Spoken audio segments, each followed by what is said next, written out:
Jy is ingeskakel en luister nou na die program Straight Talk met die United Independent Movement wat aangebied word deur professor Aubrey en die United Independent Movement se president Jacques saam met ons anker Chris vanaf Port Elizabeth. Saam met verskeie gaste wat van tyd tot tyd deelgeneem het op die program. Ja, hier op Joy Radio. Elke donderdag vanaf 18:30 tot 20:00 uur. En plain Afrikaans, 6:30 tot en met 8 op 'n donderdag aand. Net hierso waar daar niks terughou gaan word nie. En waar daar net regheid en opreg gepraat gaan word oor die daaglikse gebeure in Suid-Afrika, dat ieder Afrikaansburger hierdie rond.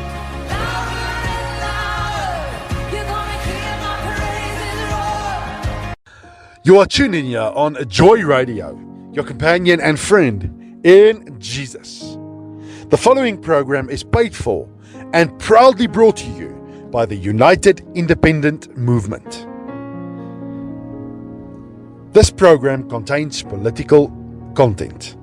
The views and opinions expressed in this program and broadcasts are those of the UIM and its representatives, and do not necessarily reflect the views and opinions of Joy Radio, its management team, sponsors, the owner or board of directors.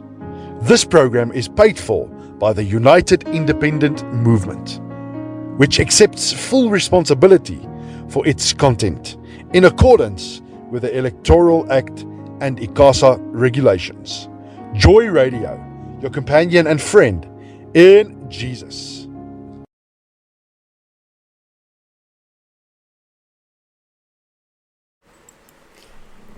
And it's a good evening to each and every one of our listeners who are tuned in on this beautiful Thursday evening, the 13th of November. Yeah, up here, at the studio at Valve, it is humid, it's warm, it was a scorch of a day today, and I believe so it was, but over most parts of the country, except around very certain areas of KwaZulu-Natal, where it was a bit of bit cooler down there. But yeah, let's see how warm we can make this program tonight. Kom ons kyk hoe warm kan ons maak vanaand. Yeah, because you know by now, it's Straight Talk with the UIM. And as always with me, I've got Chris there from Port Elizabeth. How's it, Chris? En hy waai net vir my vanaand. Hi, you both. Always a pleasure to be with you on a Thursday night. I've got a feeling our guests are going to be dynamic, and it's going to be a thumper of an occasion tonight. Yeah, Chris, I believe so. We've got a lot to discuss tonight. And then, of course, we got our political analyst, Danny Gilkert, also down there from PE, from the Eastern Cape. And Danny is a bit tired tonight. He said he's had quite a hard week this week so far. As you all know by now, everybody is who's part of a UIM. They are all people who are doing it for the love of this country and for the fellow citizens. Got normal jobs like anybody else, from Monday to Friday, sometimes from Monday to Sunday. But yeah, Danny, welcome tonight once again with us. Thank you so much for having me, Prof. Good evening to all the listeners and all the esteemed colleagues. It's great to be back again, and looking forward to tonight's topics. Thank you, Danny. Yeah, and then our Vice President, Fatuma Abdul, will join us a bit later. And yeah, our President, Jacques will also join us a bit later, just after 7. Attorneys have been kept busy. But then we got also some special guests on tonight. And the first one is Shea Kruger, of in Afrikaans ons sê Kruger. Dis nou die Kruger munte nie. She's there from Emeleni, whatever you want. I just call it Witbank, man. Daar in die Oos-Transvaal. is much easier. Now, she is also busy. She's currently also hosting an event, a meeting with a team while we're on air. So we will hear a little bit later from her. But then we've got our candidate for this evening, all the way from also the Eastern Cape, from East London, Myra Pinar. And I just got the feeling there is a lot of Eastern Capers, special East London area, who have tuned in tonight, because we need to hear and listen what Myra's got to say. Myra, welcome to Joy Radio, your first time on the air with us. You just need to unmute there, please.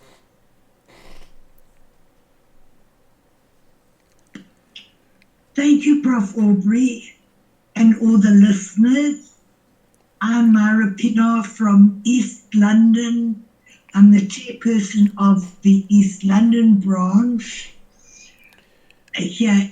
And I've been with the UIM from day one, when they were still a movement, before they even decided to enter into politics. So I've walked the road. We've had our ups and downs, but we're here. We've launched our branch, and we're moving mountains here in East London.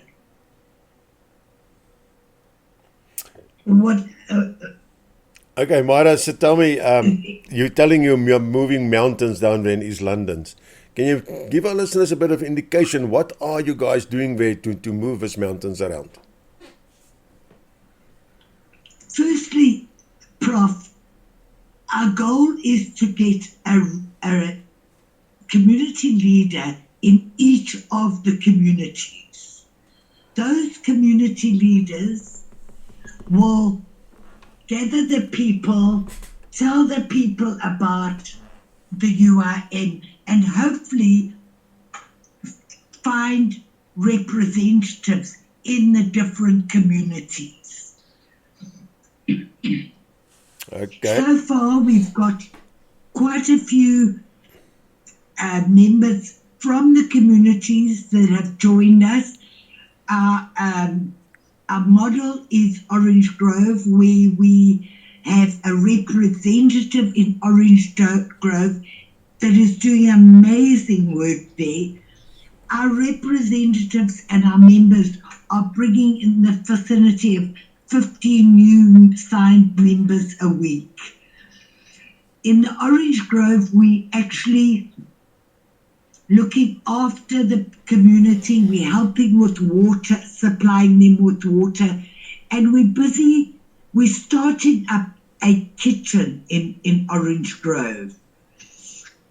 We're trying to source black pots, and then we're going to cook for the community. We've got somebody that will do the cooking, and then of course our representative's wife and a few of the community members who have signed up will go, when we cook the meals, will go and hand out meals to the community. They're going to run the community on their own. We will assist them, give them advice, but they will do the projects on their own in their communities. From there, we will move to the next community and start the same thing. So that's the way we plan to go forward. Go to the communities, look after them, feed them, and get their community to look after their communities. That's what we're hoping for. We've got quite a few potential leaders. We've got somebody in Needs Camp, which is between East London and King Williamstown. She's been with UIM. I mean, she's my helper in my home, and she used to come and visit me and never get a chance to do her work, because when Neil was on, or if Neil had spoken, I'd get her to come and sit down and listen with me. So she, from the beginning, knows the story, and she's in Needs Camp, and we gearing her up to be a community leader and let you follow in Orange Grove's footsteps. Then we've got Temba, who is in Cove Rock area, the same thing there. Temba's actually going to stand as a councillor in his ward. We're so fortunate to have him on board. He really is a help. We got somebody in Ganubi, in the informal settlement there, who is helping the community there. And then we hope to branch out to the other communities and do the same thing there. Well, you guys sound very busy down there in East London area, and all I can say from my side is may you guys grow from strength to strength to strength down there in East London. And I've borrowed you guys one of our members here from the Val Triangle, who is on contract work down there. So you can use him while you're down there. But just remember, he needs to come home as well, because his home is up here. Don't keep him there, please. Chris, have you given them our number? I don't know. I don't think so yet. Maybe Alita did, or Chris did. But Chris, have you got maybe anything you want to ask Mara regarding the branch down there? Mara, look, myself and Alita are very much part and parcel and very much involved in the Buffalo City branch. Her and I travelled the 300 odd kilometres to go and establish that branch, and Myra's insisted that we sit in on some of their meetings. It's handled well. They've got an excellent team, and like she says, they are very fortunate to have someone like Temba in their team. The man is on fire. He knows his community. He wants to work for his community. Tinus, wonderful guy as well. Very heartfelt and very logistical in his approach. But Mara, we've got to take into consideration that Ntansani is a massive area, and I'll be very honest with you. Who takes Ntansani probably takes the Eastern Cape. You know, that'll take a hell of a chunk out of, and I'm sure that you have a lot planned for Ntansani, and I know that you'll keep us abreast of what is happening. What is your plan, or what would you like to accomplish in Tanzania, and how can we in this side of the Eastern Cape, if possible, facilitate you in doing that? No, Chris, the only way we're going to get this, look, Tanzania have got different wards. Tunis is working very hard to identify the wards that we must actually focus on. But, you know, when I say again, each ward needs a community leader. That's what I would like to see, a community leader in each ward. I'd like to see that community leader eventually become a representative. And once the community leader becomes a representative, he has a chance of actually contesting his ward. And that's what I would like to see. I would like to see community leaders in each ward in Tanzania, because you can't, it's very big. Tanzania is the second largest settlement in South Africa. So we need to, it's large. So the only way we can tackle this is getting community leaders that can work in their communities. And then we can go and support them and give them knowledge and update them and just show love. Because that's what everybody wants. They just want to be shown love and care and to know that somebody is out there that would like to make a difference.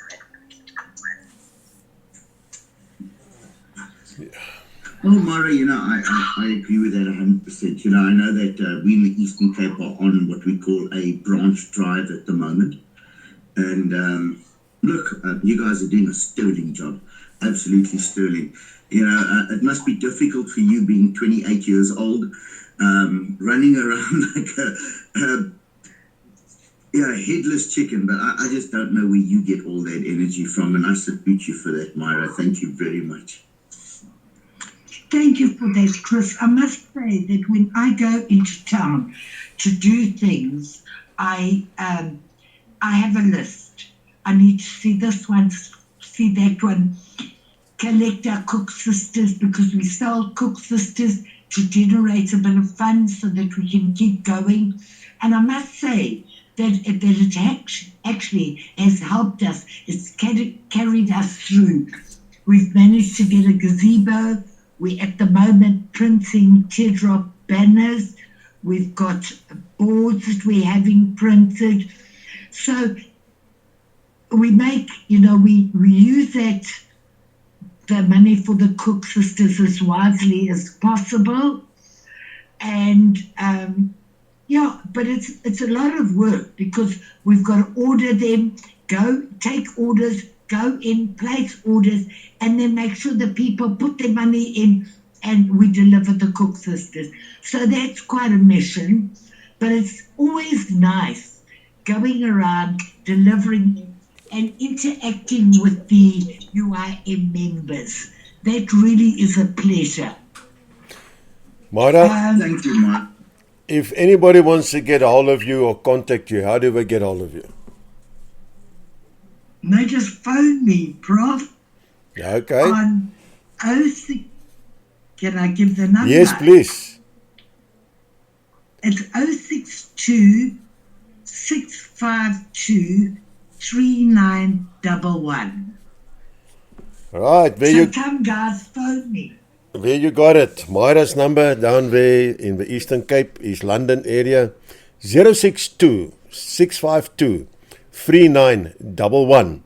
And if you lose it, then just go to the UIM's website or just send an email to info@uimsa.org and say, listen, are we looking for Myra? And we will put you in touch with her. Myra, thank you very much for that.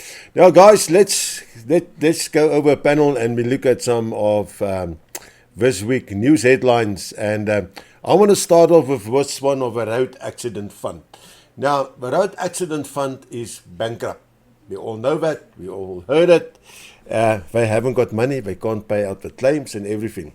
But the interesting thing what surfaced this week is that the suspended chief of a road accident fund, Misa Lechuala, he believed in 2022 that his life was under threat, and he needed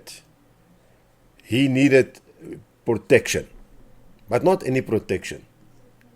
He needed protection actually better as what the president of his country got, and actually better as what Donald Trump of America got.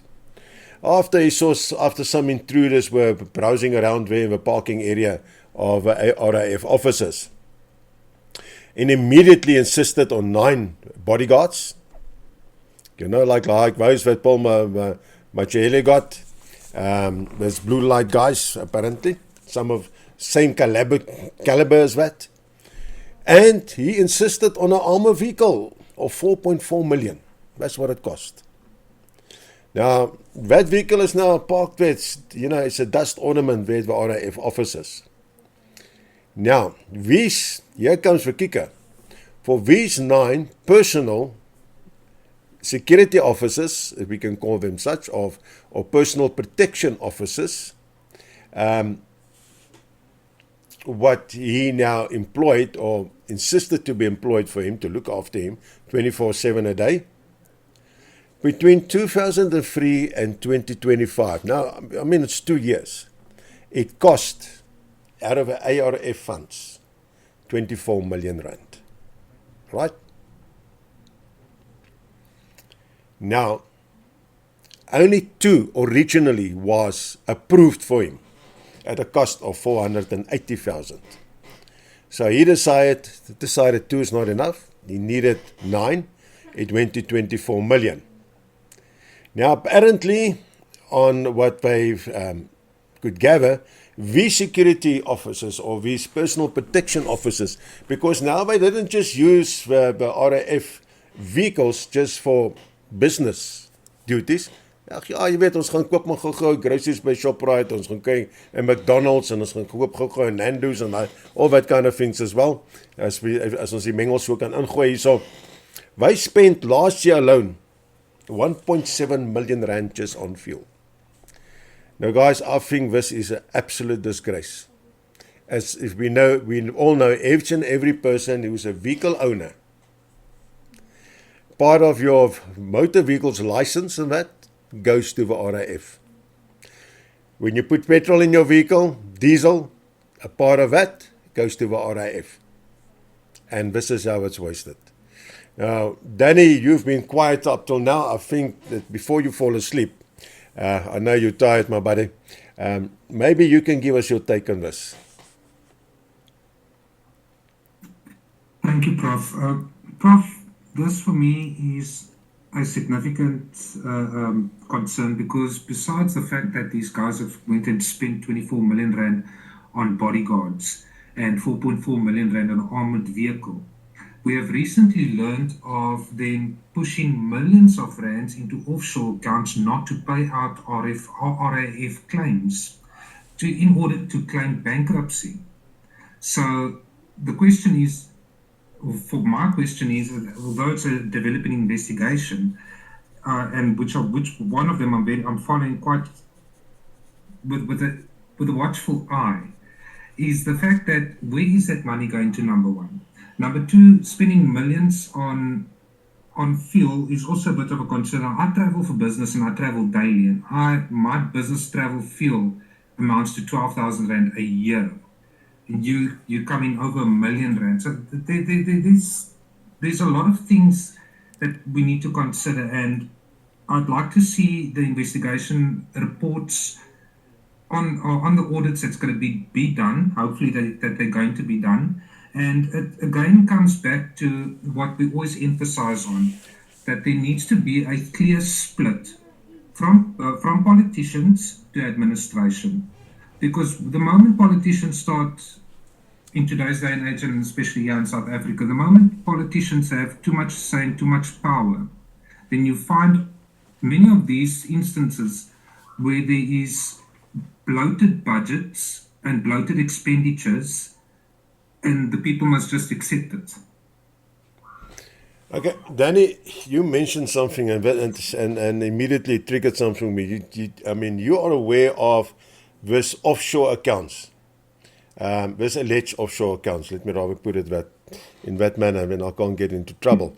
Where they are ciphering funds to get themselves declared bankrupt. But nowhere in the mainstream media do they advertise it, or they write about it, or it's available to read. So they are doing this hush-hush. Absolutely, Prof. And the only way you pick these things up is if you go into the government state documents, and you go and you read up on your parliamentary meetings and that, and that's the only way you hear about this. And this is how our government hides things away from the civilians of South Africa, is that the moment things like this, of this nature, is mentioned either in Parliament or in committee meetings and that, they tend to hide it away, which they call then closed meetings. And you won't find people like the Herald or the Daily Dispatch or the Times Live or that in these meetings, because it's considered closed meetings. There's no transparency in these meetings, but they document these meetings and they publish it on the parliamentary websites. Okay, now my next question is, if we get, and I'm sure there's listeners out there this evening like myself, who says, how do I get hold of these documents? How do I get subscribe to these websites, or whatever should I do so that I can also enlighten or broaden my frame of reference in this regard? So, Prof, there are three websites that I love watching. Is www.gov.co.za, which gives you all your governmental frameworks and meetings that's held, which they publish on there, because once the government publishes on the government website, they've then made it public knowledge according to them, because they know that not everybody has access to these websites. They also don't educate you on these websites. Then there is the parliamentary website, which is www.saparliament.co.za. And then we've got Stats SA. And my very favorite one is South African Constitutional Court. There you pick up all your latest Constitutional Court rulings, matters that's been set down that still needs to be heard. And then you can go read the frameworks on that. And that's where you find most of your political fights listed over there. Will be in your Constitutional Court rulings and what's been listed to come up. Okay, so it's the government.coza, the SA Parliament one, the Stats SA, and the Constitutional Court websites. Danny, can I ask you, Absolutely. and for our listeners with listening, because I know and I believe a lot of these listeners are following the different social media sites of the UIM as well. And as you also go under the name, but Political Daniel, if you could maybe there on your Facebook, maybe just put that out for the listeners so they can go and pick it up there. If someone want to have missed this evening, I will do so, Prof. Thank you. Then it brings me to the other one. I know this doesn't affect you guys down there in the Western Cape, actually. R2. En R2 is ons toe. Surprise, surprise, that has been suspended again for another 7 months. Or postponed. I would love to call it suspended, but not yet. It's still going to be suspended. I can see it coming. But it's been postponed till July next year. I know already that City of Cape Town already have made a big boo-ha about this and said, listen, we want this cup to go past us. We're not interested in it. We're not going to sip on it or anything. We're not interested. And there's some other municipalities as well. Now, it all goes about the Administrative Addiction of Road Traffic Offences Act. I mean, this was being placed by R2 27 years ago on the statute books. Now, Danny, you who are quite delving into this kind of things and that, we know that they started up here in Gauteng with the e-tolls, because it seems like everything starts in Gauteng, because if it works here, they feel it might have to work everywhere. Because we know the Western Cape, it took it down, they wanted to try it there and it failed. They didn't even get it, they haven't got it off the ground even when it fell down there. What is your point of view on this R2, the whole alt R2 thing? Prof, for me, it is around the legislative framework. You can't come up with a bright idea and want to implement it and not take in consideration what the South African Constitution allows and does not allow. So if your constitutional framework does not speak to the legislation that you want to pass, there are going to be uphill battles. You're not going to get it approved. It needs to refer back to our constitutional rights, and the only way you can get something approved that is in a legislative framework process of approval, it needs to align to our constitution. So if we have a look at the R2 framework of going to be, for example, I'm going to arrest you if you're driving without a valid driver's license. Our constitution does not speak to that. Although it's an illegal offense, you can get fined for it. There is no imprisonment written in our constitution for it, but they now want to bring it into legislation. And the only way you can get that legislatively approved is if you amend our constitution. Yeah, so I think this is one that we have to look at and to keep our pulse and fingers on, because I think there's still going to come a lot of fights. I know there's certain political parties already who also said it's going to die a slow, quiet death. I don't think they want it to die because it's money to be made here. We're opening up ourselves for a lot of fraud and bribery and everything what goes with it, with us, a matter of fact. And I know that the last couple of weeks in social media, they warned the people about bogus traffic officials who actually said, listen, you got this amount of points already against your name, pay this and we will remove it, and that kind of thing. I know that the UIM is going to keep definitely a very, very close eye on the R2 situation. But guys, yeah, and I see Cher have joined us back. She's been on the background in that other meeting of us. Cher, welcome officially on Joy Radio this evening with us. And I believe it's going to be the first of many, many sessions where you're going to join us here on Joy Radio, on Straight Talk with the UIM.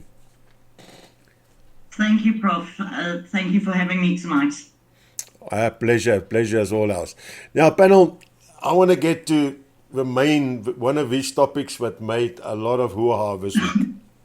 And it seems everything happens here in Joey's, eh? The attack on freedom of speech. When Lufusi and when his MMC led by the EFF, he's part of the EFF, apparently he thought that he got an instruction from his premier, and he instructed people to go and remove Solidarity's billboard, what was legally put on over up on next to the road, with all the necessary permits. Everything was done above board, and and when Solidarity asked, but what happened to this billboard of us over the weekend? And I mean, it's not a small little billboard; it is quite a big billboard.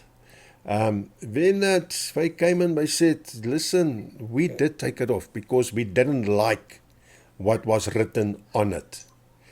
Now, as I said, and I quote them, when this comes from the Gauteng government, because they did not like the message, right? It was removed. And so Solidarity says the removal of the banner demonstrates a willingness by the government to use state power to silence public voices that disagree with it. Well, I personally agree with that point of view. And I want to give it over to you guys. Chris, can we start with you? What is your take on this? Because if I do it here now, and I see our president have just joined us as well. Jacques, welcome with us. And I think while we're on this point, we also somewhat just going to talk about the G20 directly after this.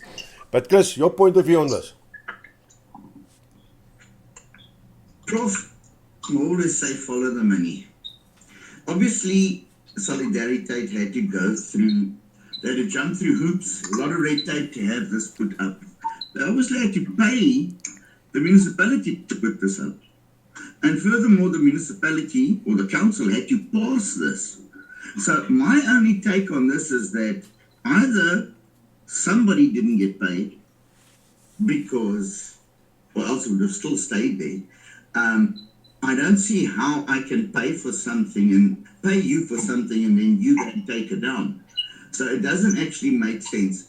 And usually when a message has the tendency to speak true, those that are offended by it are usually the ones that are guilty. So that's my take on that. You were right in saying, young Cordless, we put up a billboard, it's a meter by 2 meters. In Joburg, they put up something that's 12 meters wide by 3 meters high. You can probably see it from Benoni. So I honestly think that the money that they paid didn't go to the right channels, and then the billboard got taken down. That is the only plausible reason I can see. Because, when I read this and I looked into it, I thought about you immediately. Because you are the UIM's national spokesperson. And I mean, if they want to silence people by starting by removing billboards and so forth and advertising and such. When does it come to a point when they're going to come to you and tell you you're not allowed to speak anything about the UIM? They'll never say that to me. I'll die speaking the truth. Well, I don't care what they have to say. That's a personal opinion. I know you. That is not why I'm put into this position. I will speak and I will speak the truth, and I don't care who's going to be doing the shooting, the hitting, or the hammer, but the truth will come out. Yes, Prof, I have to admit that when you start to, there's a difference of freedom of speech and then slanderous speech and hate speech, and there's got to be a definitive line between freedom of speech. I don't assume an establishment like Solidarity would put profanity on a billboard, number one. Number two, I don't think that they would be using a selection of words that would lead to swearing or degrading of women or anything like that. I believe that whatever was put on that board was probably the truth, and the council did not like the truth. And by silencing freedom of speech, you don't actually kill freedom of speech. You give people the inept and the incredible desire to speak out and to say that we will not be bullied. Well, that's a fact. And I mean, the only thing that they put it on what wasn't liked is that, South Africa is the most race-regulated country. And I mean, I can't see anything wrong with it because that's the truth. But we will get Danny's point of view on the political side on that now as well. But I think I want to bring Cher in here because she is in eventing. She deals with advertising and all this kind of stuff as well. And I know there's a lot of hoops we have to jump through to put an event together and to get all your ducks in a row and all the bylaws and that. Maybe she can give us some enlightenment on this. Yeah, Prof. Basically, it's very straightforward. What they don't like, they get rid of. And if they're not getting cool drink money, it doesn't happen. We've had this experience time and time again, even with events. When we go in, you're paying the municipality. If you're not paying the right people, your posters get removed immediately. And we had this problem with, I think, if Jacques if our president's online at the moment, a few years back when we were promoting the UIM here in Witbank, Blignaut. And it wasn't even 2 days later, as soon as our posters, our billboards went up, they were taken down because certain people in position didn't like what we were representing or what we stood for.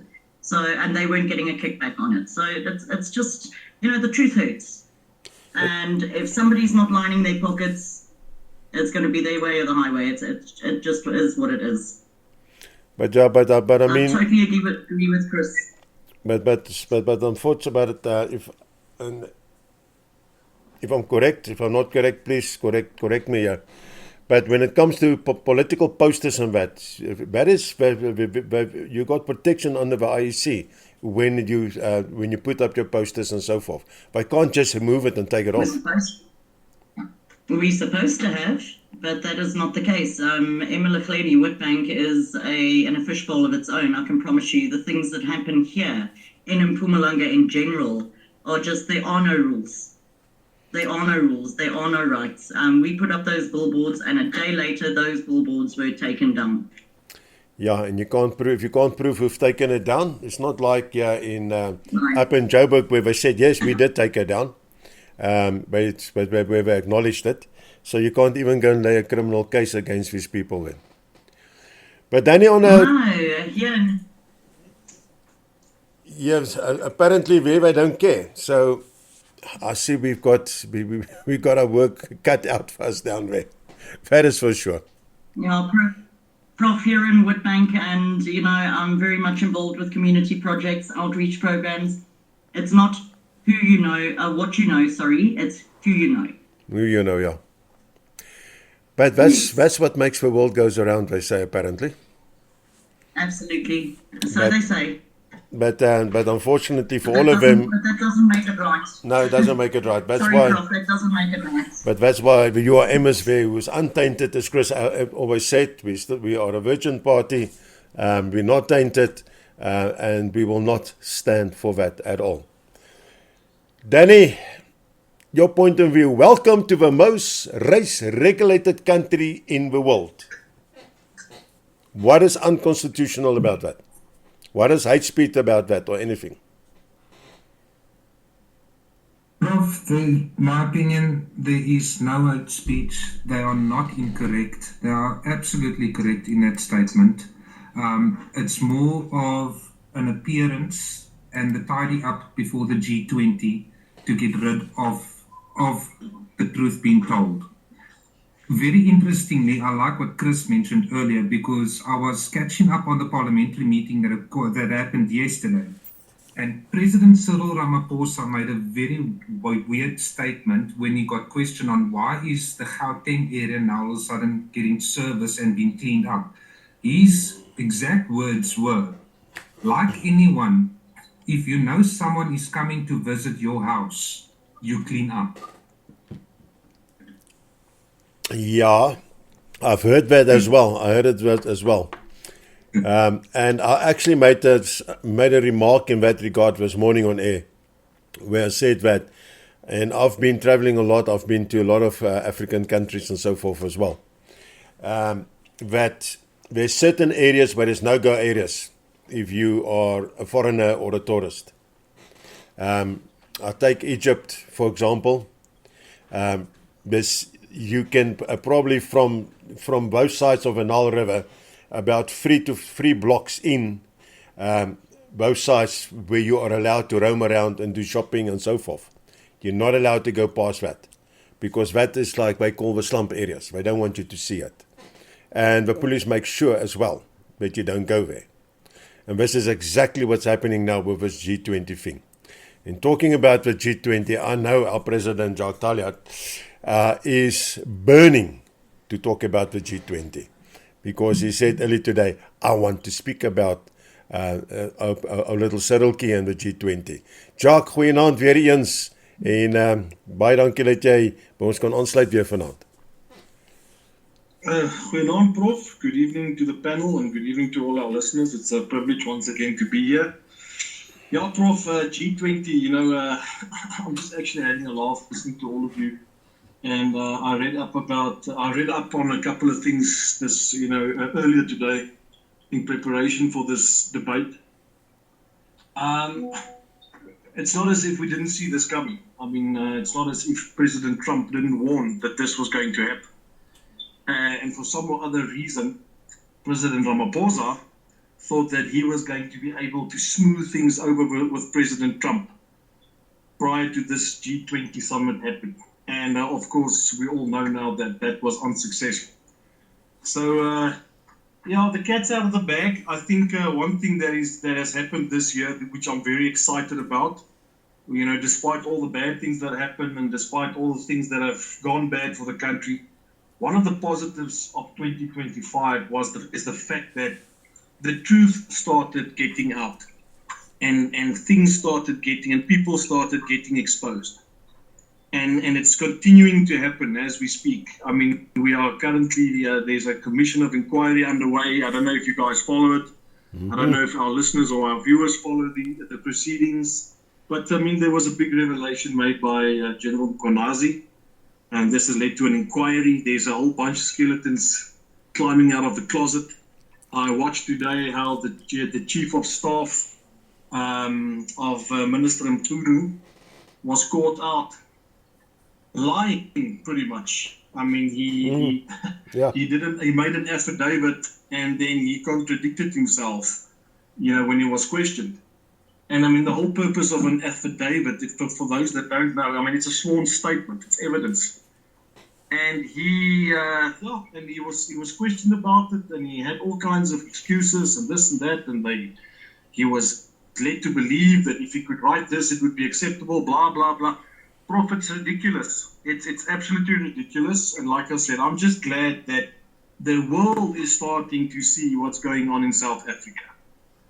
And the fact that President Trump has stuck to his guns, and the fact that he said that he's not coming to South Africa, irrespective of his reasons. The fact that he's not coming. I mean, a G20 summit without America, I mean, it's in my opinion, is a toothless exercise. And I think there's so much light being shed on this now because of America's refusal to come to the summit, that we are getting some much needed exposure once again. There's a lot of things wrong in South Africa. Farm murders being one of them, a major one. But it's only one of the things that's horribly wrong in South Africa. And I think a lot of these things are starting to get attention as well now from the international community because of things like, because of stuff that's happening, like, for instance, America's refusal to partake in the G20 summit, and obviously Argentina pulling out as well. These are all things that are shedding light on South Africa, and they say all publicity is good publicity. Some might see this as bad publicity because it's not a good reflection on our country, but at the end of the day, something needs to happen, Prof. And if it's not going to happen internally, then we would very much appreciate outside help, because I think help is very much needed. And it's time that this government and the ANC stop lying to the rest of the world. In actual fact, I don't think they're going to stop lying. I just think it's time that the world starts seeing those lies for what they are. And I think that's happening, and that's positive. That's a positive sign. Okay, but so far, I mean, if we look at it, it's not a G20 now currently, more is now already down to a G18. And before we came on air this evening, I looked at, I came across a podcast, and some interesting remarks were made where it said that apparently Putin is not coming either. And they actually mentioned 2 or 3 other heads of state who's in doubt of coming in, like China, for example. They doubt if he's going to come. They said it's early days, but it can still be that just before the time comes, that they're probably going to say, sorry, we're not coming. Because we all know by now that the so-called partners that South Africa always used to have, especially in the BRICS countries, that support we haven't got anymore. Yeah, Prof, you see, the nice thing about tonight's discussion is there's all the topics that we are discussing tonight and all the news headlines, they seem to fit together like puzzle pieces. The previous news headline that you spoke about, of solidarity, the sign that they put up, the reason why that sign's taken off and why such a big fuss is being made is because it's the truth. And some people don't want the truth to get out. They want to hide the truth. And that's the exact same reason why America has decided to do what they are doing. I mean, we all saw what happened in the White House. We all saw some of our statesmen sitting there with egg on their faces, still trying to cover things up, still trying to lie. You know what? They've been caught out.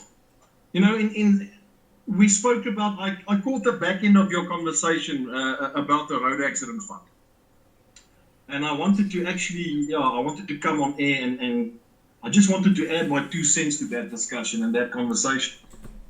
And that is that the road accident fund has been bankrupt for the last 20 years, but somehow people are still getting paid, funny enough. The road accident fund has been bankrupt for the last 20 years, but its CEO, Collins Letswalo, is still getting R1 million salary a month. So, I mean, where's that money coming from? Here's another thing that people have forgotten. Couple of years ago, probably a year ago, last year, experts said that load shedding would probably only end in 2040. It was going to take 20 years, 25 years for load shedding to end. Where has load shedding gone to, Prof? What happened?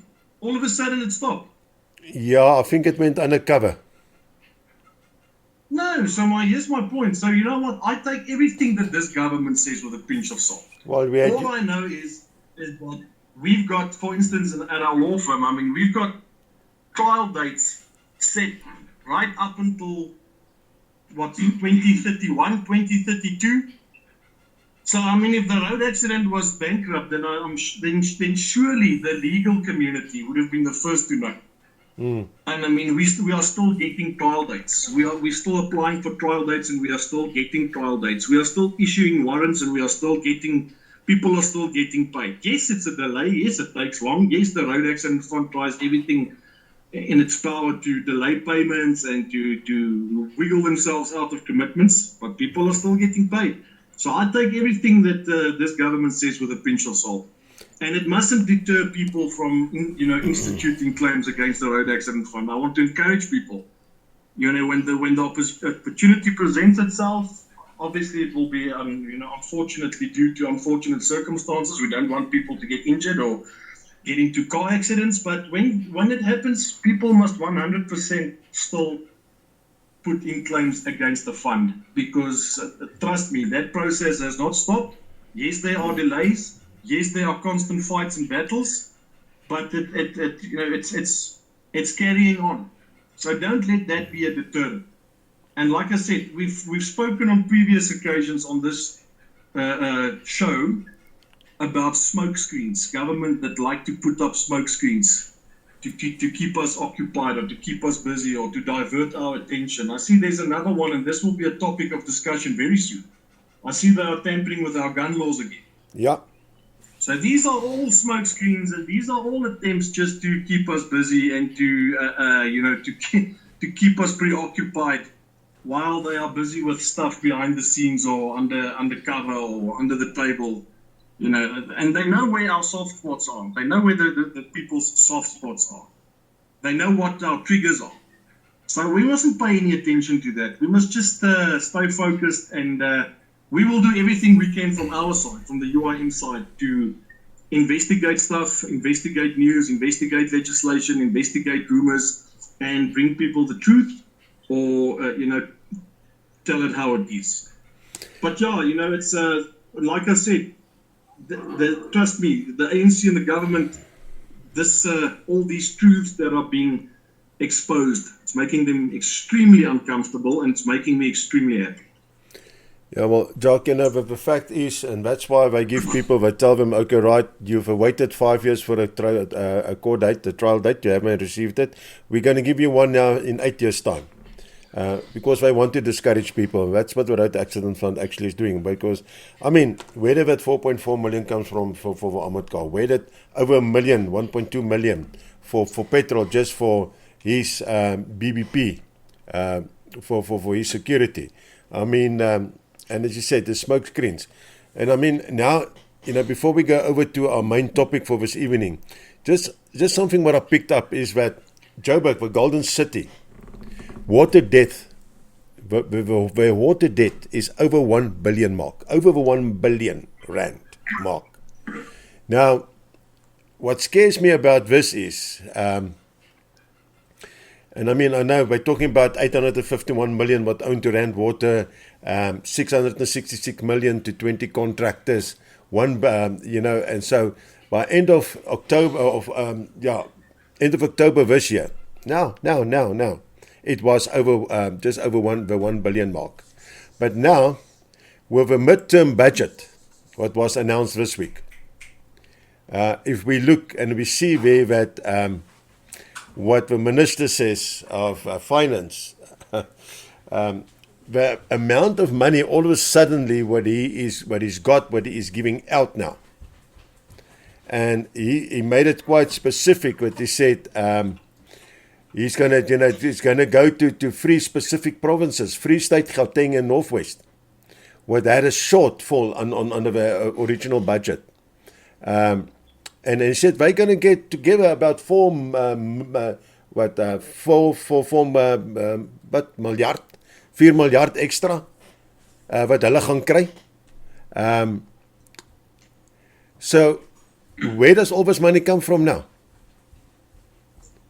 I can understand that they say money what were paid back from loans and savings and what the municipalities paid back to the National Treasury, what they didn't spend and so forth. My concern is, I don't think that this money is going to see the light where it should see the light.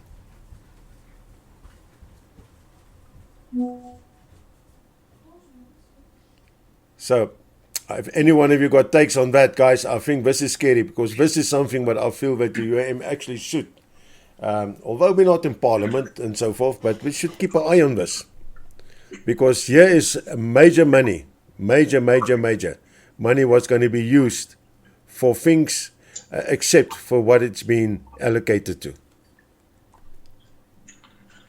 Prof, this is it's sorry, Chris.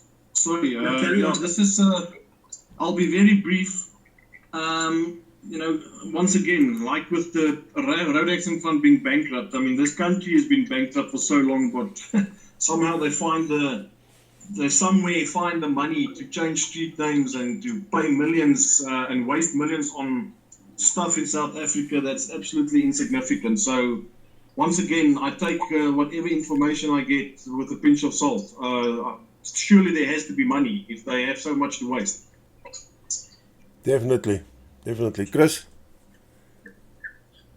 Prof, I had a discussion a little while ago with, for example, a certain police official and why things had cost so much money. And, I'll give you a quick analogy of it. Is if you had to buy an aeroplane ticket from Port Elizabeth to Joburg, and for example, the number was 5,000 Rand for the ticket return, he would have to go through a third party, which would then charge him 15,000 Rand, but that was to make things fair. I just look at that number of 666 million and a crown.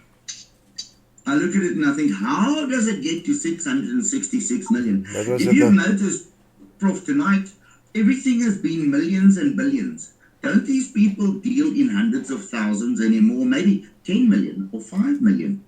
How does it get to 666 million for 203 contractors? If you do the maths on that, that is horrible. That is absolutely horrible. How do you get to a point that you owe people 666 million? Bearing in mind, government does not have money. It takes our money. So what is it doing with our money?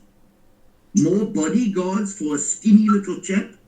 2 people can surround that ex-head of the RAF fund. What the heck does he want 9 people for? I googled him. He looks like a little man that's got to bounce around in a shower. What's he going to do with 9 people? And this is what it is. The absolute opulence of bankruptcy. How do they do it?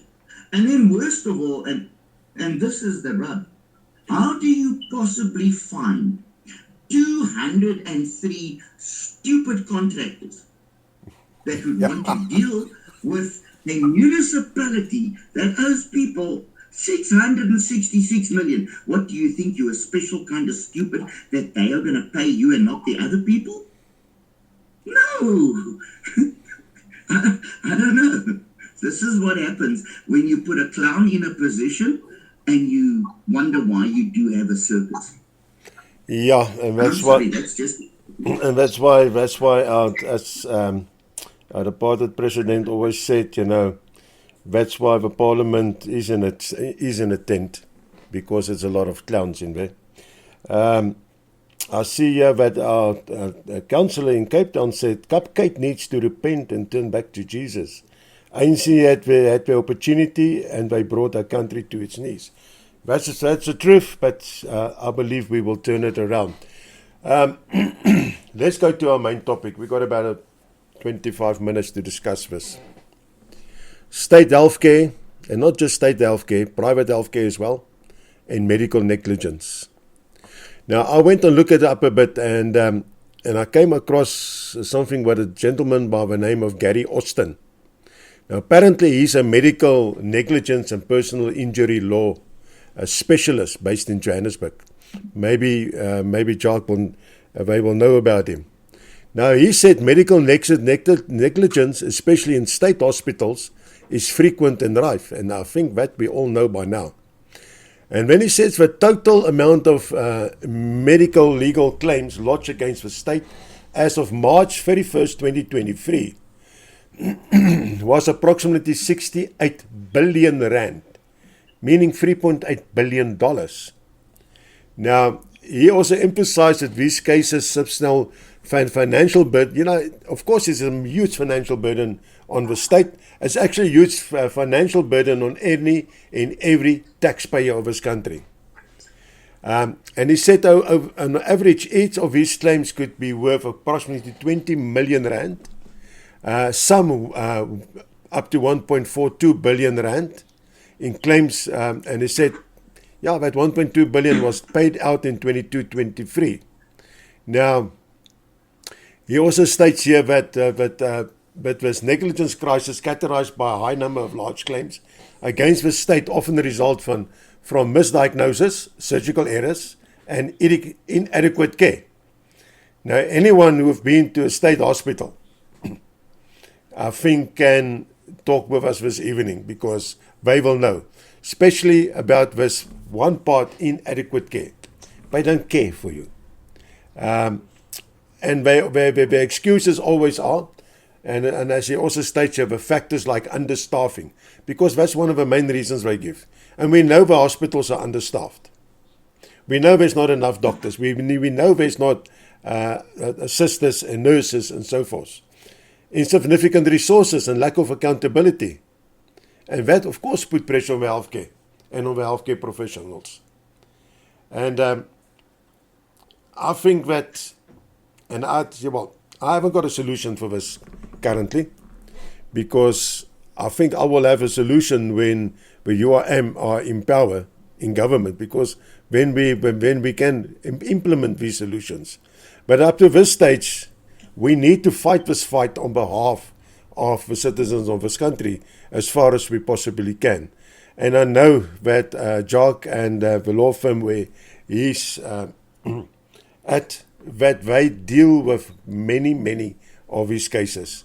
And I think, Jacques, if you can give us some legal aspects on this medical cases, on this negligence, and if there's any listeners to this evening who said, but, I've got a situation, what must I do? How do they go about this? Because that's another problem. If it's state or private medical care, the citizens there's so many red tape, usually what they feel that they are. They don't know which way to go. Prof, thank you. I think the first thing that we need to do is, and a lot of people don't, unfortunately, have the knowledge.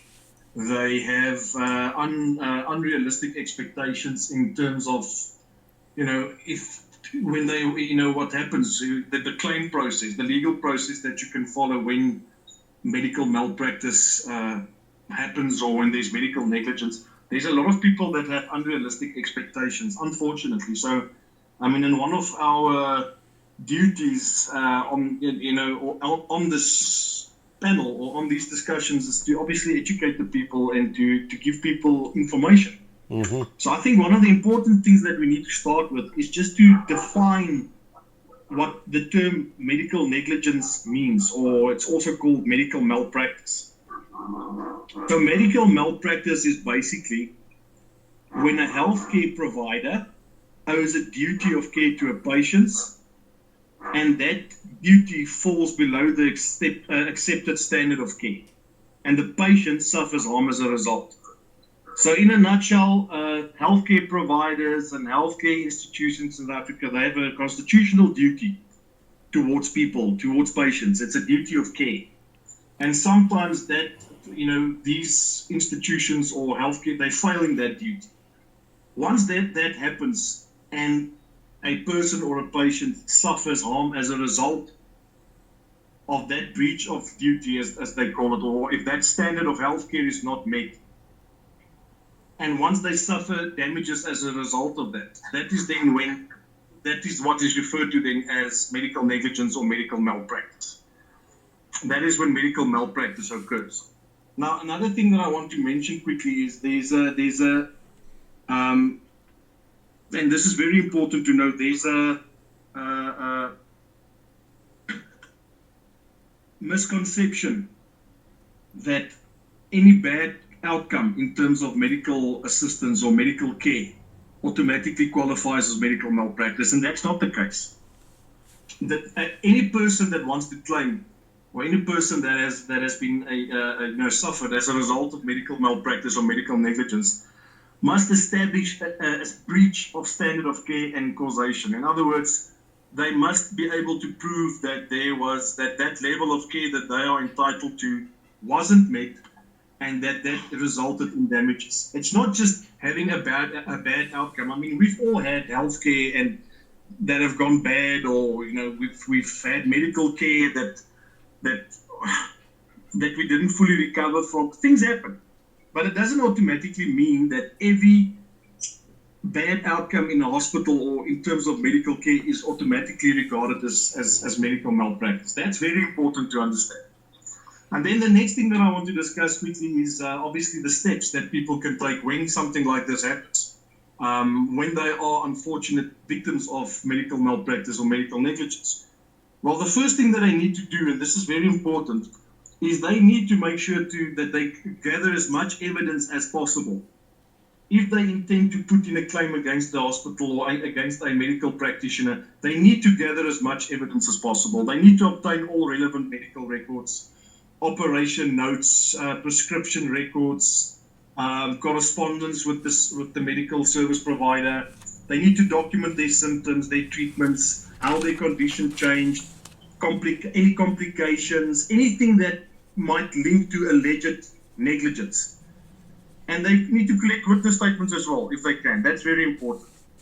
They need to obtain expert medical opinions. Now, this is where the legal practitioners come into play. And this is obviously where we assist, or where any medical or legal, legal practitioner assists when dealing with medical malpractice issues or claims.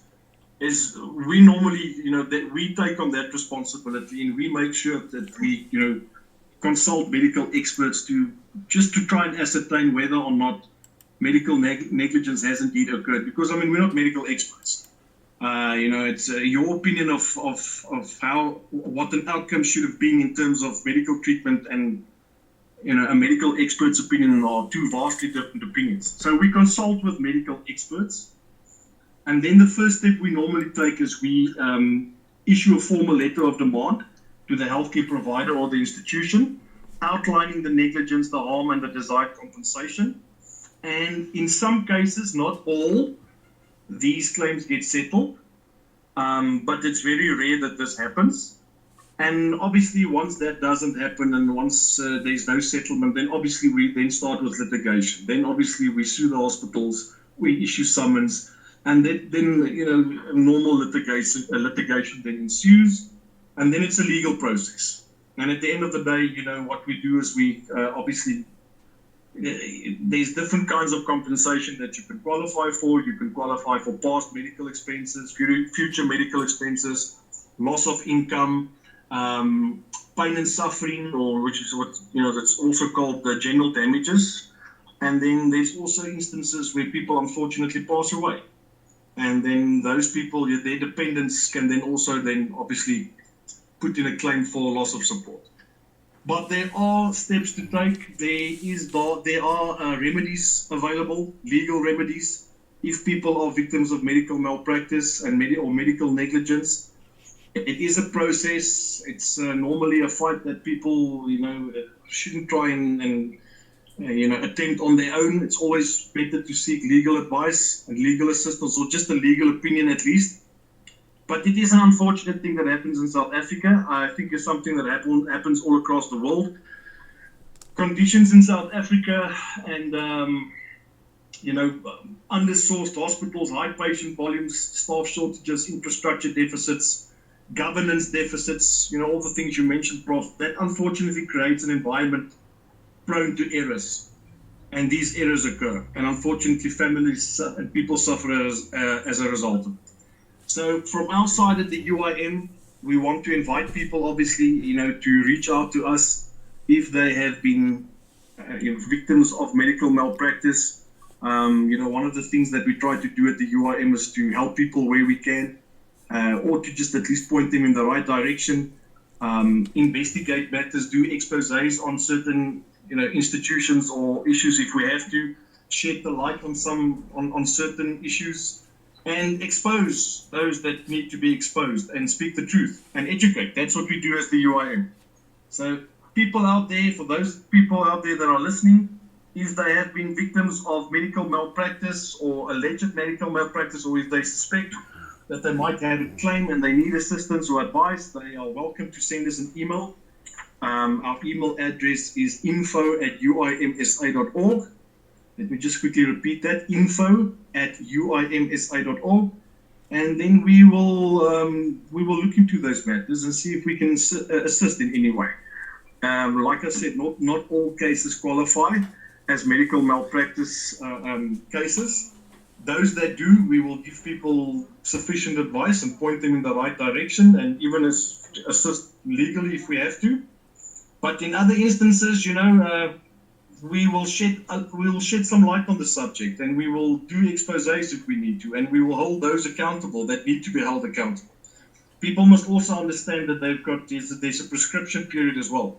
So, and that prescription period is 3 years from the date of injury. They've got 3 years in which to claim if they want to claim. We've had numerous calls from people and emails from people that have approached us in this regard, and unfortunately, a lot of those people's claims fall outside of that prescription period. And unfortunately, we can't help them legally, but we can definitely speak about things, highlight issues, take those to task that need to be taken to task, and speak the truth. And that is what we do. And this is why we are doing it tonight. And this is why we are having this discussion. I spoke to Sher earlier this week. I think it was this week.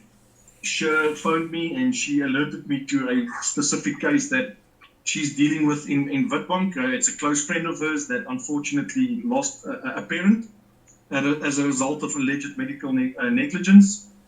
And I feel sorry for those people, because you can see that those people, I don't think they had the right information from the get-go. That claim has now unfortunately fallen outside of that prescription period. And the best we can do is exactly what we are doing tonight, is to talk about the issue, to educate people, and to offer assistance if we can. And I think Chris has also dealt with issues there in Livingston Hospital there in Port Elizabeth. I mean, I've had numerous calls and emails from people that have complained about, I think it is hospitals there in Sebokeng, if I'm not mistaken. Yeah. There's been some horrific stories that we've been told from people that have, especially aftercare, that have suffered as a result of poor aftercare. People that went in for minor procedures that ended up losing limbs. People's wounds that got infected because there wasn't sufficient wound care. So there's a whole bunch of different examples of medical negligence out there. People can just go and Google it. They will see a whole list of possible cases that might qualify as medical negligence.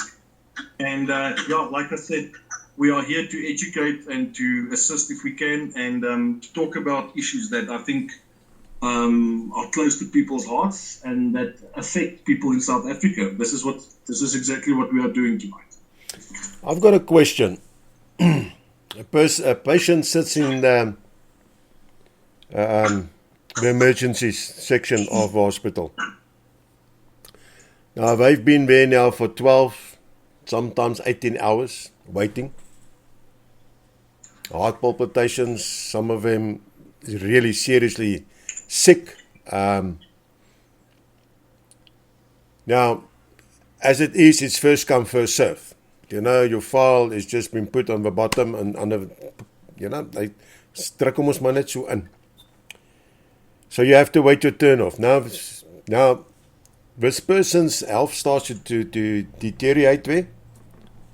But due to the fact that they reckon that a drunk driver who SAPS brings in for blood test is more important than to attend to that person. How do you address that? Because when you speak up about it, you're being told up, shut up and go and sit down, or your file will move back to the bottom again. Prof, it's difficult because once again you're dealing with. I think in many instances this pertains to state healthcare and state hospitals. Yeah. If I'm not mistaken. That's so okay. The problem is you're dealing with state. You're dealing with a government institution. I know we've all gone to SAPS.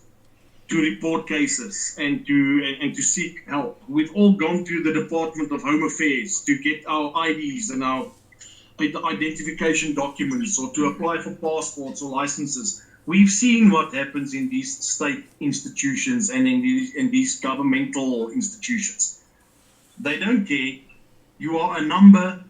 You're not going to get any special treatment, and it's unfortunate. And this is why we are constantly, adamant on changing government, because government is supposed to care, and there's certain things that government should prioritize certain things. We mentioned them last week. We spoke about some of them. We spoke about education, safety and security, healthcare. These are things that need to be prioritized by government, and it's not. So this is a government that doesn't care about the people. That's the difference between us and a lot of parties out there. It's the level of care and compassion for people. That's the big difference. You mentioned now the fact that you sit there in a waiting room or whatever, waiting for treatment, and then treatment doesn't come, and then that leads to disaster. An example of medical negligence, I want to mention just a quick example to you, is delayed diagnosis. That qualifies as medical negligence. Now, the same applies to delayed treatment. That qualifies as medical negligence. So those people that received delayed treatment, which then leads to obviously damages suffered or harm, those people can claim. Those people can put in medical negligence claims against those hospitals or health institutions. It's important that people know this. It's unfortunate that it's obviously something that we would like to prevent. It's not something that we want to deal with afterwards, because obviously, sometimes the results are terrible, we want to avoid being in these situations as much as possible. But unfortunately, let's be real, and this is reality we are living in, and this is South Africa. So these things unfortunately happen, and sometimes there's very little that you can do to prevent it. So the changes that we want to make to ensure that this doesn't happen are right at the top. That's where we need to make these changes. And that is what we are trying. That's what we are trying to do. Yeah, and at the end of the day, the burden of proof is upon you, the complainant. As you mentioned earlier, you need to get all your notes, you need to get all the medical documentation and so forth. And out of experience, we also know that when you start looking for that stuff, it's missing. It have disappeared somehow, somewhere along the line. Harry Potter came with his little magic wand and abracadabra, and it was gone, never to be found again. But Benjamin Honeyball sent us, and I just want to bring this in, and this is for Gauteng only. He says that for the period 1 April 2024 to 31 March 2025, public hospitals in Gauteng recorded 7,386 serious adverse events, meaning unintended harm, including injury, disability, or death. For 2023, this type of cases what reported was 7,117. So we see Gauteng love to be over the 7,000s. That's obvious every year. Now, despite thousands of incidents, only 55 disciplinary actions were reported in the most recent period. Now, obviously, there are some loopholes when it comes to this, and I can just imagine myself, for you guys in the law section, by taking this to court to help people to get these claims done. If they battle to get these people found guilty at disciplinary hearings, what an uphill battle you guys got. It's an uphill battle, Prof, but it's a battle that we win most of the time, because at the end of the day, you can't hide from the law forever. So it is a struggle, and that is why we encourage people to seek legal assistance and not to attempt this on their own. Most of these cases, especially the RAF cases and the hospital negligence cases, are dealt with on a constituency fee-based Yeah, I don't want to say it's constituency fee based. In other words, people don't have to pay. It doesn't cost people money to seek legal assistance for these specific types of cases. Road accident fund, medical negligence. So people mustn't be scared to approach law firms or lawyers or whatever that's specializing in these types of cases for assistance. It's not going to it's going to be worth their while to at least get a medical or a legal opinion. But in most cases, these people, are helped. And I mean, they are helped in a very satisfactory manner. And at least there's some compensation that they get out of it. You can never replace a loved one that passes away or a leg that's been amputated or pain and suffering. But I mean, at least you can get some kind of compensation for it. People must just be awake and alert, and people must educate themselves, and they must, if they don't know, they must ask, because there's so many claims, unfortunately, that prescribe because people wake up too late. That's very unfortunate.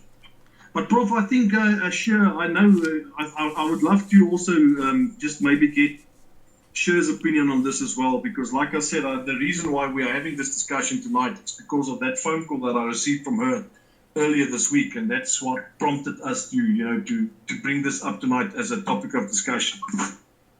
Yeah, I can see she's sitting there like if she's on a hot plate. She wants to come in.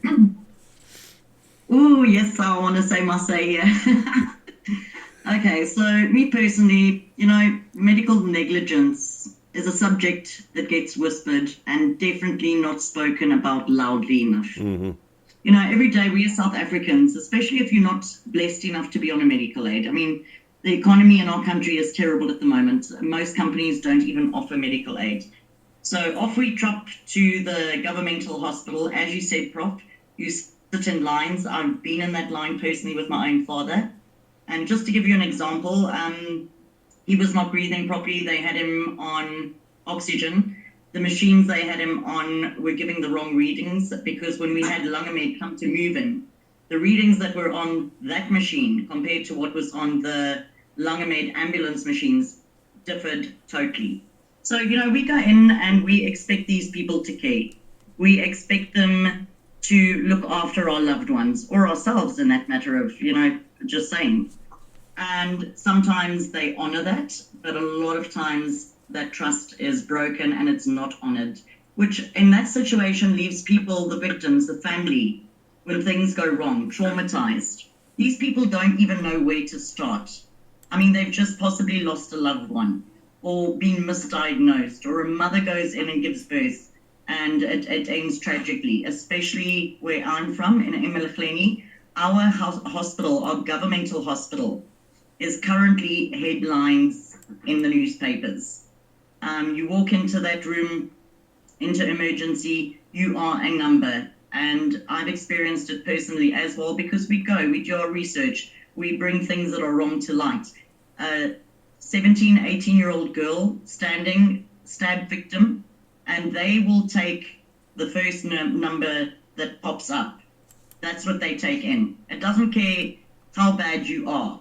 You are a number for them, and humanity is lost. And when people are feeling like this, the next thing they decide is, let's go legal. This has happened to a loved one. Let's get legal advice. And this is a painful truth. A lot of the law companies don't want to take it on, because you're beating your head up against a brick wall. It either takes months, sometimes years, if you don't have your evidence. And even if you do have the evidence, it still takes a long time. Somehow they manage to cover what they've done wrong. And I'm not sure where the problem is. Well, I actually do know where the problem is. But yeah, it's a problem that's not going to be fixed too quickly. Basically, I just want to say to people that have gone through this, speak out, talk about it, get the advice you need, move forward. Your voices are important. This isn't just a statistic. These are mothers, fathers, children that are potentially passing away or being misdiagnosed. It affects families. So my question to the medical profession, and not just in the government hospital, it happens in the private hospitals as well. Where is your humanity? You have taken on this profession to help people. Own your mistakes, learn from it. And the moment we start standing up in our country and addressing this, and when people can see it is being dealt with, I think things will change a little bit. They can't be ignored. Yeah, the other question is, where's your ethical outfit you've taken? But you don't adhere anymore. Well, we've got 3 minutes left, and I just want to go around the panel and just let everyone for 30 seconds just give their last thoughts or what's on mind. And Chris, can we start with you, please? Just two things. Once a very great man said the following. This is a bit out of context, but it just dawned on me. He said, I respect your office of the presidency. I respect the job that you do, but I do not respect you. Mm-hmm. The president is somebody who knows what is happening in his hospitals. And only when his child or family member ends up in a hospital with a malpractice problem will he actually address the issue. That's true. That's true. Myra, over to you.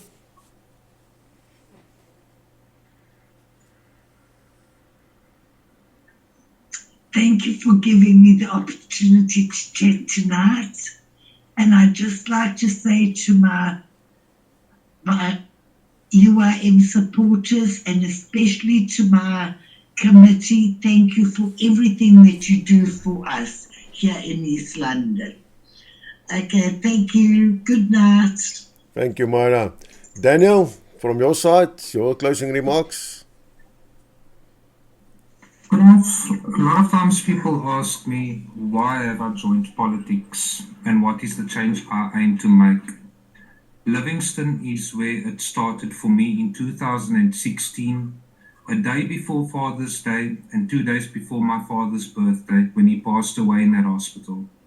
When I rushed to the hospital to go and look for my father, I literally was taken down to the morgue and had to search through other people's bodies to identify my dad. And I've never shared this with anybody before. But this is the reason why I'm doing what I'm doing. To get back at the people that cannot govern correctly and cannot manage correctly, whom will have a hospital CEO whom is not qualified to be a CEO, but has been previously been a maintenance officer. If you do not have the qualifications, you do not belong in that position, and that is my fight. It's not only for the greater South Africa, but my fight is personal. Thank you, Daniel. Thank you for sharing that with us. President Jacques, your closing remarks, please, or comments. Yes, Prof. Obviously, we are a political party. We've got political aspirations. We want to get into government so that we can start making some much-needed changes. But first and foremost, we are servants of the people, and we are here to provide a service to the people. We're not here to just talk politics all the time. We are servants of the people, as I have mentioned. And I want to extend an invitation to the public, to all the listeners out there, any person out there that needs advice, that needs assistance. If there is any way in which we can be of assistance, we will be. Reach out to us. Like I said, we covered medical negligence and medical malpractice tonight. If there are people that would like to find out more, and if people have questions, if people want advice and to be pointed in the right direction, they must please reach out to us. Send us an email at info@uimsa.org, or you can send us a WhatsApp to our WhatsApp line. It's the number is 064 555 4721. And then, in light of this discussion almost turning into a discussion about money, because I think money was mentioned so many times tonight on this discussion, I want to leave everybody just with a quote before I say goodbye. And that quote is, empty pockets have never hindered anyone. Only empty minds and hearts can do that. Amen. That's my final thought. Amen. Amen. That was well said. Right, I've got 15 seconds, and from my side, I just want to say thank you to each and everyone who were tuned in this evening on Straight Talk with a UIM. And remember, we can make a change. The power is in our hands. So, until next week, watch out for the social media for the next topic, what we will discuss next week, and that will be out early, as soon as possible. Shalom.